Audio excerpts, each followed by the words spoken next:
খোঁজ নেই উপদেষ্টা আসিফ নজরুলের।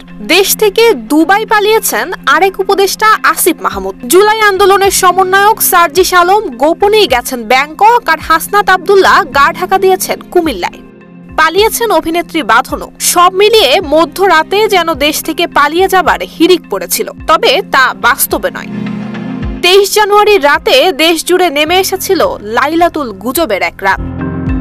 ঘটনার সূত্রপাত হয় একটি ফেসবুক লাইভকে কেন্দ্র করে, যেখানে দেখা যাচ্ছিল দুবাই এয়ারপোর্ট দিয়ে ঢুকছেন অন্তর্বর্তী সরকারের উপদেষ্টা আসিফ মাহমুদ সজীব ভুইয়া। সেখানে তাকে ফুল দিয়ে শুভেচ্ছা জানিয়েছিলেন দুবাইয়ে অবস্থানরত শুভাকাঙ্ক্ষীরা। এরপর গাড়ি বহর নিয়ে এয়ারপোর্ট থেকে বেরিয়ে যান আসিফ। কেউ না বুঝলেও আমরা আপনার প্রয়োজন বুঝি, আর তাই তো অত্যাধুনিক ফিচার সম্বলিত বিভিন্ন সাইজ আর কালারের 250-টিরও বেশি ডিজাইন অপশন নিয়ে ওয়ালটন স্মার্ট ফ্রিজ বোঝে আপনার প্রয়োজন।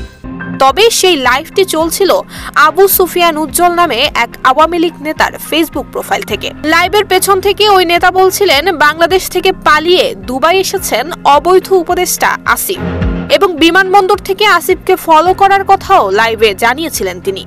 লাইভটি ঝড়ের গতিতে ভাইরাল হয় সামাজিক যোগাযোগ মাধ্যমে। শুরু হয় তুমুল বিতর্ক।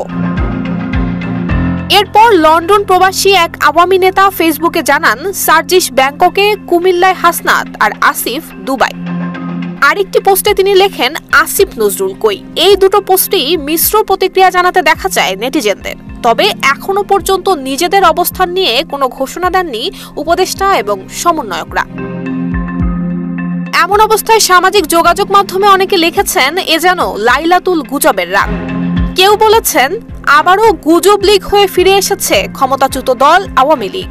2024-এ আন্দোলন চলাকালীন এবং আন্দোলন পরবর্তী সময়ে অনেকটাই ছিল গুজবময়। বিভিন্ন মাধ্যমে ছিল বানোয়াট অপতথ্যের ছড়াছড়ি। গুজবের হাত থেকে রক্ষা পায়নি প্রয়াত নেতা, শিল্পী কিংবা অভিনেতা। মুহূর্তেই তাদের জীবিত করে নিয়ে আসা হতো সামাজিক যোগাযোগ মাধ্যম ফেসবুকে। তাদের ছবি ব্যবহার করে দেয়া হতো ফটো কার্ড, আর তাতে লেখা থাকতো বিতর্কিত সব মন্তব্য। রেহাই পায়নি প্রথম সারির গণমাধ্যমগুলো। গণমাধ্যমের লোগো ব্যবহার করে ছড়ানো হতো বিভ্রান্তিকর মিথ্যা সব তথ্য। 2024-এ আলোচিত এক গুজব ছিল 7 মিনিটে ঢাকা ফাঁকা করা।